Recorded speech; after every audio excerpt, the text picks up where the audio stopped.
Sa katabing barangay lang sila nang galing. Nagpatrol. They're on their way. Parang awa niyo na po. Hindi yung pala mo nakasama yung nanay ko eh. Sinisiguro ko po sa inyo, wala pang 10 minuto, nandiyan na sila. Pati ang ambulansya. Kailangan namin ng tulong niyo, sis. Ginagawa namin lahat, attorney. Please calm down. Parating na ang tulong dyan.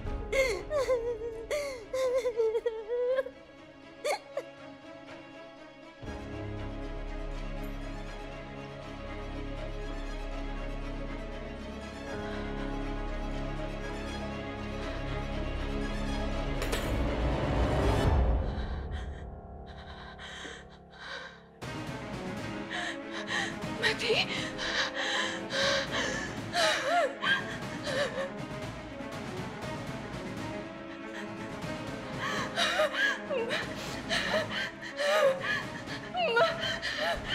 Mati!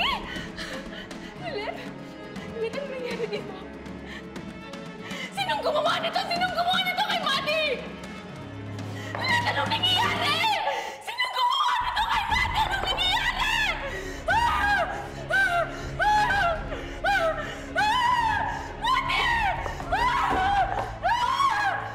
Mati! Mati! Lilet, anong nangyari sa kanya? Sinong gumawa nito? Hindi ko alam. Mga pagdating ko, wala na siyang mana eh. Nakahiga na siya dyan namin tuguin. Hindi ko alam ano nangyari. Mati, gising ka, Mati, please. Mati! Anong nangyari, Lilet? Sinong gumawa nito, Lilet? Nesa talaga. Hindi ko pwede. May not be rich pa rin.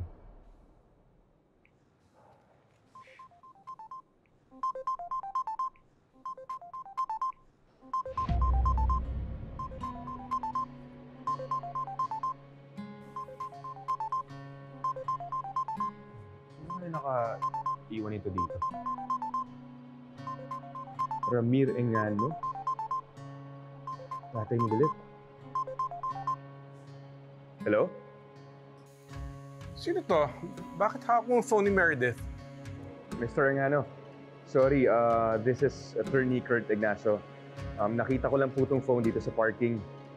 Kay Attorney Meredith pala to? Okay, thank you. Kakusi ko na sana siya eh. By the way, Mr. Engano, si Lilet po kasi hindi ko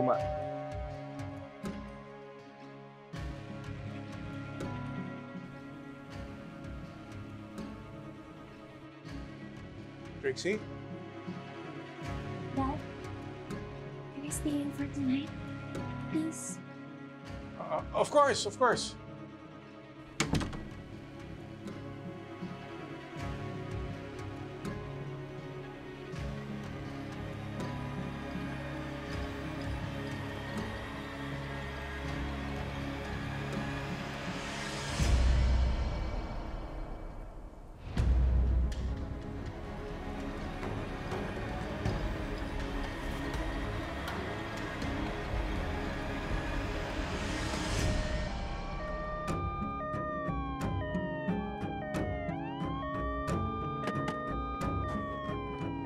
Check and secure the perimeter.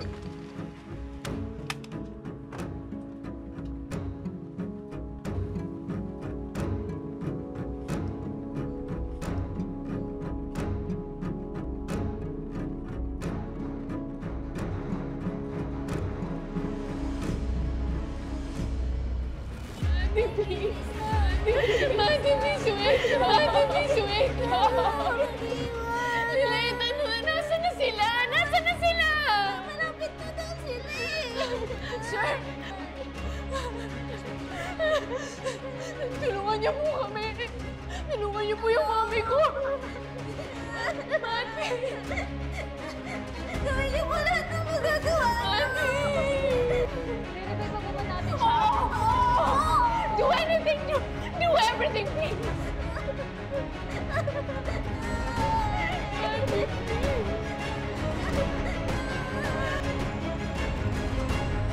Negative pulse, negative breath. Continue CPR. No. You can't say that. Go, revive Mati. Please revive her. She can't die. Please revive my mom, please. She can't die. Hindi pa po ako nawawalan ng pag-asa. Ayoko pang sumuko. Ayoko po siyang isuko. Ang dami niyo na pong pinaranas na himala sa akin eh. Hindi niyo ako hinayaang mapasama noon sa nalunod na barko. Nang wala ako ni isa sa tabi ko, sa bilyon-bilyong tao sa mundo, si Tinang yung binigay niyo sa akin. Ilang beses na nagagaw buhay yung tatay ko. At niligtas mo siya. At pagkatapos ng maraming taon, ulit yung mga landas namin. Lord, may kuta ba yung himala na pwedeng maranasan ng isang tao? Pwede ba akong humirit ng isa pa? Pwede bang huwag mo nang mawala yung nanay ko? Huwag mo na ulit.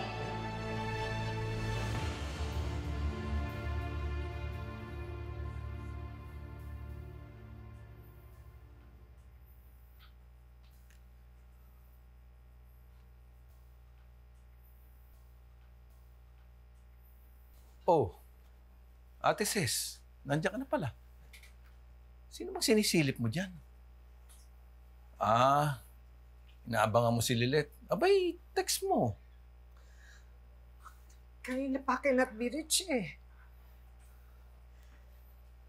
Hindi na ma-reach. Ikaw naman. Di ba birthday ngayon ni Nanay Attorney? Bigyan mo na. Hindi ganito, para medyo umaliwalas ka, ha? Ate, nakailang birthday ka ba nakasama si Lilet? Marami. Mula pa nung sanggol siya. Si Nanay Attorney. Isa pa lang. Lifetime versus 1 in favor of Cecilia Matias. Tambak na tambak mo. Ito pa, para sa pantanong sa'yo, ha? Sa palagay mo ba, etong si attorney, makakarami rin gaya sa'yo? Nako, di tayo sigurado dyan. Ha? Alam mo naman tayo, walang nakakaalam sa atin kung ilan ang magiging birthday natin dito sa mundo. Di ba? O katulad ko, malay mo last birthday, ayoko ang example yung sarili ko, malay mo last birthday na ni Anton ngayong taon na to, o next year, o next year. Walang nakakaalam yan. Ang sama ako. Ako pa yatang papatay sa kaligayahan ng anak ko. Ate Ses, baka mamaya na-high blood ka na. Nakabili ka ba ng maintenance na gamot mo? Di ba kanina bumili ka sa pharmacy? Kaso medyo natagal lang ka eh. Saan ka ba nagpunta?